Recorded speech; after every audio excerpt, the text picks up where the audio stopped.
Wrdw.com. Click, click. From our family to yours, Merry Christmas and Happy Holidays.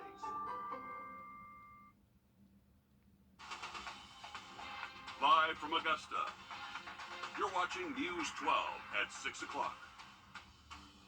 Cool and cloudy for now, but we are tracking some rain for later in the weekend. A closer look at that timing just ahead here on News 12 at 6 o'clock. But first up, an update from our I-team on the sex scandal at the Richmond County Sheriff's Office that cost 2 deputies their jobs. Tonight we're hearing from one of those deputies. Allison Walker was fired back in September. Reports show she lied about having a relationship with her supervisor, Captain Brandon Beckman. He's a 24-year veteran with the agency and a member of the sheriff's command staff. She'd only been at the sheriff's office for about 4 years and was working her way up the ranks. She now says she was just following orders to not tell the truth. And as our Meredith Anderson reports, she asked the sheriff's merit board for her job back. Like all deputy personnel files, Allie Walker's is public record. So when the I-team first requested it, we noticed this. It's a pretty detailed account from 2012 about a sexual assault. Her friend's parents called deputies about it. Now, until now, we had not reported this because we wanted to protect her as a possible victim, and we won't disclose the details now. But when Allie Walker asked for her job back, she claimed she was sexually assaulted again, this time at the sheriff's office when she was first starting her career as a deputy. So you understand that raise your right hand. Before we begin, You swear and/or affirm that the information you shall give will be the truth, the whole truth, and nothing but the truth. it's important to note Allie Walker is under oath because she's about to make a serious allegation. She says someone with a high rank sexually assaulted her at the sheriff's office when she was being recruited. The supervisor, without any hesitation, with full confidence, proceeded to threaten me when he told me that he would have my career if I reported the assault. The supervisor told me I would never get promoted or go to any schools. I was terrified because I knew he knew where I lived. She never names her attacker, but tells the merit board she lived in fear of him. While in the police academy, the supervisor continued to threaten me. For example, he would tell me that he owned me and reminded me that he controlled my career. She claims not coming forward and being truthful about this came back to haunt her when Captain Brandon Beckman first started texting her. I thought it was weird and it made me uncomfortable at first. I asked someone if they thought it was weird because it made me a little uncomfortable, and they said no, it's good that he's showing interest in you. Captain Beckman was the head of criminal investigations, and Walker was interviewing to be an investigator. There were times where Captain Beckman would send me messages that made me uncomfortable, so I wouldn't respond, which led him to message me from his secondary phone. On one occasion, Captain Beckman drove by my residence because I wouldn't message him. He messaged me saying, I drove by your place and your car wasn't there. Employees eventually tipped internal affairs off to the relationship, which is why Walker and Beckman were questioned about it. According to documents the I-team obtained from internal affairs, Beckman lied 3 times during interviews about a relationship with Walker. Records state he also failed a polygraph test. Walker never took a polygraph, but reports show she lied twice. I feared that if I told the truth, my career in life would be disrupted by Captain Beckman. But this went against my integrity. So after the second interview, I called internal affairs crying, saying I can't do this anymore, and I wanted to tell them the truth. She also claims Beckman ordered her to lie and says she even brought proof. I have a text message intimidating not to tell the truth. Walker admitted this was the first time she shared this text message, which the lawyer for the sheriff's office pointed out as a problem. I would say that this is all after the fact. This is coming weeks after the termination. But the board was able to hear it before making a decision. A decision, Walker said, that could mean more than just getting her job back. I'm asking for help as a sexual assault victim while employed as a deputy for the Richmond County Sheriff's Office. I know I need counseling and other resources that would help me heal and cope with my trauma. While the lawyer calls all of this unfortunate and says she sympathizes with Walker, she argued they weren't there to discuss Walker's past. She says the reason for this hearing is because Walker made a conscious decision to not tell the truth. None of these claims for which she is now stating, none of that was mentioned. She was given every opportunity to give a reason why or to say, she was under pressure. None of that was mentioned during any of her interviews. At the hearing, Chief Deputy Patrick Clayton said your usefulness as an investigator who hasn't told the truth becomes very limited. That's because if you testify in court, juries won't believe you, and the fact that she lied will always be an issue. The board voted and upheld the sheriff's office decision to fire Allie Walker. Of course, I'll keep ticking. All right, thanks for digging into that, Meredith. To weather now as we give you a live look outside at Walton Way and check in with first 10 minutes. New in the last hour, the Richmond County Sheriff's Office looking for a suspect in connection to last night's deadly shooting on Telfair Street. 34-year-old Michael Mims wanted for murder. Deputies claim Mims is known to hang around Telfair Street and was last seen on foot in that neighborhood where it happened. That deadly shooting claiming the life of a 19-year-old Tyler Smith. If you've seen Mims, call Richmond County deputies. We're learning more about the 7 Aiken County massage parlors raided by SLED back in August. SLED is not saying what they took from those businesses, but search warrants show investigators suspected labor and sex trafficking. During the raid, no one was arrested, but just last Friday, SLED did arrest and charge one woman connected to several of the massage parlors. Her license as a massage therapist is now under review. And tonight, all of the businesses raided are still open. But as Hallie Turner discovered, there could be more questions about some of the employees working as massage therapists at those locations. Now, by law, all South Carolina businesses are required to have a city business license, but massage parlors are required to have an extra license for any therapist performing massages. In Aiken County, it appears several, if not all 7 parlors haven't had their updated license for quite some time. These signs on the front of 7 Aiken County massage parlors may say they are open for business, but their licenses on the wall raise questions about whether they're approved to provide massage services. When you open a business in North Augusta, the city runs the business license program. In the county, it's the county that issues the business licenses. Businesses are required to display licenses in plain sight of customers.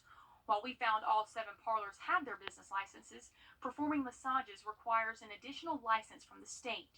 Those listed on the business licenses do not appear to be listed on the state's website as having a valid or current licenses to offer massage services. Massage therapists are also required to have their license in visible sight with a current photo. So we went to the 7 parlors to find out if they were up to date. At Tiaroma Massage in Aiken, this was the only license we saw, a business license. Lily Massage lists Ping Hong Tang on its business license. SLED arrested Tang last Friday, charging her with 7 counts of prostitution in an undercover sting. Investigators say they negotiated a sex act for additional money with an employee at 4 of the businesses that fall under Tang's management. The massage license there expired in June of 2020. It didn't have a photo, which makes it invalid as well as outdated by over 3 years. Lotus Massage had a massage license with a photo, but the license there also expired in June of 2020. Leisure Massage also did not have a massage license, but did have a certificate for practitioner of acupressure. Like Flower Europe Massage over here, they even denied us looking at any licenses whatsoever. So we went across the street over here to Healing Path Massage, a place that isn't under investigation to SLED, and they have everything they need that's up to date. Following this, we found both Georgia Avenue Massage and Tiaroma in North Augusta with signs saying they were open, but the doors were locked. Someone came to the door but wouldn't allow us in the business. The South Carolina law that went into effect in May of this year says no person may practice or offer to practice massage therapy without a license. It also states no person or entity may open, operate, maintain, use, or advertise as a massage therapy establishment without a license. Yet all 7 are still open for business, and the only license pending review is Ms. Tang's. That was Hallie Turner reporting, and the State Labor Licensing and Regulation Board is responsible for making sure those massage licenses are up to date. And News 12 did ask North Augusta City Administrator if the city has a system for verifying massage parlors have licensed massage therapists before issuing that business license. He said the city does not. This Friday, U.S. Transportation Secretary Pete Buttigieg will visit Midland. It comes after a groundbreaking $12 million federal investment to redesign railroad crossings in the area. Leaders are hoping this will improve dangerous conditions of trains stalling on tracks and wait times for people who live in Midland to get through that traffic. Also holds up ambulances and police officers as well. Get ready to jump, climb, and crawl around. A new interactive park is now open in Columbia County. We take you there after the break. And high pressure is keeping us nice and quiet and dry the next couple of days, but already tracking our next rainmaker moving across the country. Have a look at our weekend forecast just after the break. Time and temps. From our family to yours, Merry Christmas and Happy New Year. The Sunday and not taper off until we get to Monday. Right now, most of next week, though, does look dry. A new park expansion is helping families embrace the beauty of nature. You can find 3 interactive zones for all ages over at Martinez Park, which is a part of Blanchard Park. Nick Veland was over there earlier for the ribbon cutting and says families are excited about this new addition. Blending in with the trees of Blanchard Park. Since the Martinez Park project. I never seen a playground like this. 3 playgrounds, unlike any other. The nature-based style playground. This playground was actually specifically designed for Columbia County. You won't find another one like it in the United States. Each area designed for different age groups. It's definitely great because I've got a 2-year-old up to an 8-year-old, so it gives us some variety to try some different playground options. And even the parents can try it out. I have a little bit of a biased opinion because I used to rock climb, and rock climbing is very expensive right now, so this is really cool, and I think I'm going to be on it more than they are. With a snip of a ribbon, these trails are now open, guiding kids to their next adventure. I really like it, like the holds and everything, to where you can get up to the top and then you can just kind of walk around until you want to get back down. And it's a really nice, easy spot to get down right there, and it's really fun. And parents can sit back and let their kids get their energy out. There's benches here, so I'm close by. I can watch them, and I feel like they can have some freedom running around, but I'm within arm's reach if needed. With redeveloping Blanchard Woods and a new Riverwood Park coming, this is just the start for different parks starting to come to Columbia County. In Columbia County, Nick Newland on your side. And as you can see, that park is now open. Very neat concept. Looks amazing over there. Can't wait to Very check it out. Still to come, 2 deadly shootings in 2 days here in Augusta. What the national and local numbers have to say about crime when we come back. First Alert Radar, powered by Jim Hudson Automotive Group. Life-changing. We've had 2 deadly shootings here in Augusta in 24 hours, and data from the Pew Research Center says gun. Who could ever forget those classic sounds, and even on the holidays? We've had 2 deadly shootings here in Augusta in 24 hours, and data from the Pew Research Center says gun violence is up 23% since 2019. But overall homicide numbers across the nation are down. The Council on Criminal Justice says these numbers dropped in the first half of the year by more than 9%. As Sydney Hood reports, our local numbers are also down for the year as well. Well, you know, this is Harrisburg, so you will hear gunshots every now and then, but never this close to home. Got home about 9 o'clock, and I was coming down my street, and I saw the police lights all right in front of her driveway. And I'm like, oh goodness, is everything okay? What happened? A 19-year-old shot and killed in the house across the street. Oh my gosh, his age. He was young. He was 19 years old. He has a brother. And even on the holidays. We've had 2 deadly shootings here in Augusta in 24 hours, and data from the Pew Research Center says gun violence is up 23% since 2019. But overall homicide numbers across the nation are down. The Council on Criminal Justice says these numbers dropped in the first half of the year by more than 9%. As Sydney Hood reports, our local numbers are also down for the year as well. Well, you know, this is Harrisburg, so you will hear gunshots every now and then, but never this close to home.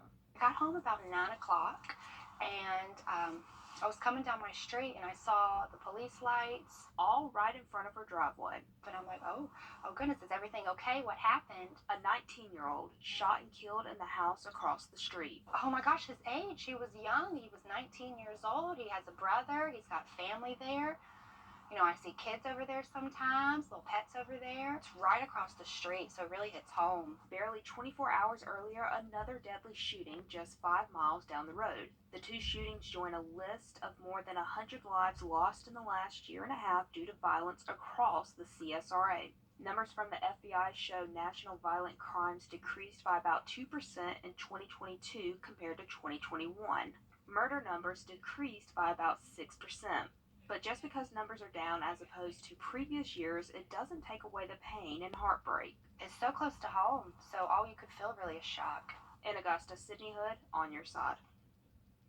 And other data from the Pew Research shows the gun death rate among children and teenagers rose 46% in 2021.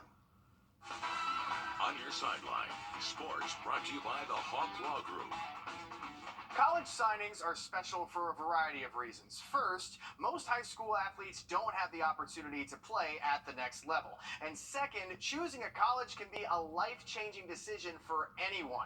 Harlem's had a lot of success in multiple sports recently, which is leading to more of their student athletes being able to continue their athletic careers. This afternoon, 6 Harlem Bulldogs signed the dotted line to play the sports they love in college. In addition to Claire Clements signing with GM for softball, Gracie Whitten signing with ABAC to play soccer. 4 of Harlem's state championship winning baseball players signed today as well. This feels great, like having everybody like come support you and like be there like every game you go to. Games 4 hours away, games 20 minutes away, just being there to like be able to support. All the time spent, all the hard work, all the hitting in the cages, all the late nights, weightlifting, throwing bullpens, all the extra coaches and coaches here at Harlem, just to push me to have this day with me and my family. You know, it's really special to be able to go play college baseball for the next 4 years. That's cool. With today's signings, 6 players from Harlem's state championship baseball team are either playing in college right now, are signed to play next year, or are committed to sign in the near future. We always love to watch him rise to the next level. Dan, thank you. It's going to be a great Christmas for some kids from the Boys and Girls Club.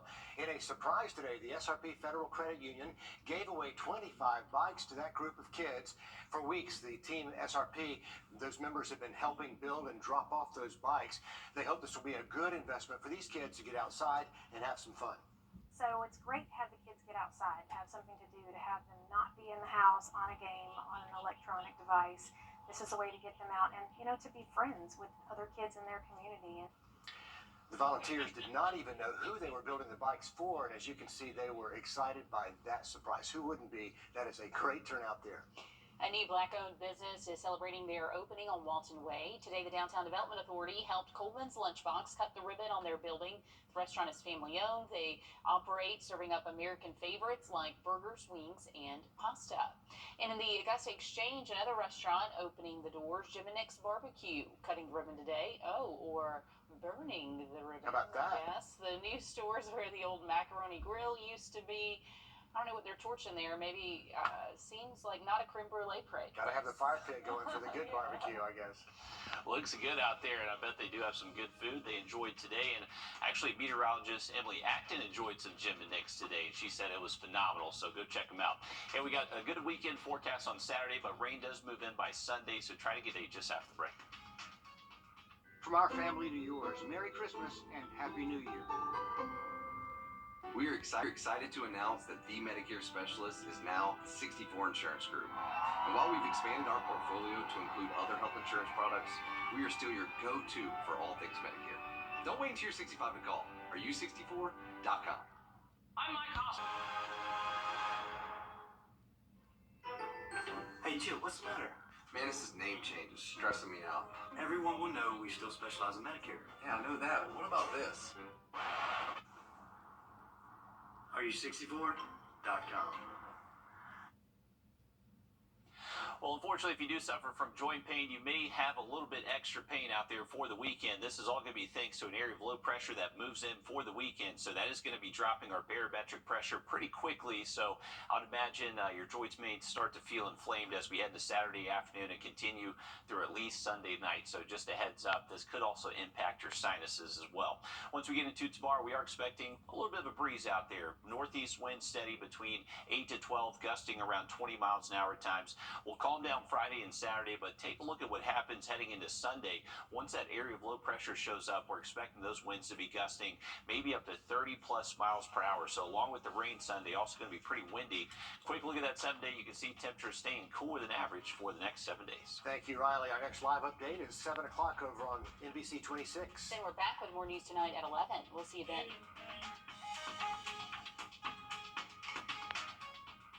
At the CBS 80 News, we focus on solutions, finding solutions that help people understand what are the right choices to make for you and your family.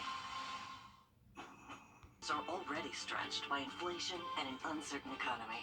Washington needs to know, This capital regulation is another bill Americans can't afford. Were you or someone in your family injured in an accident involving a big truck? Americans can't afford. Were you or someone in your family injured in an accident involving a big truck? Chances are, while you were at the hospital, the insurance company was already on the scene with lawyers and crash experts trying to build a case against you. You need a skilled legal team on your side, and you need it immediately.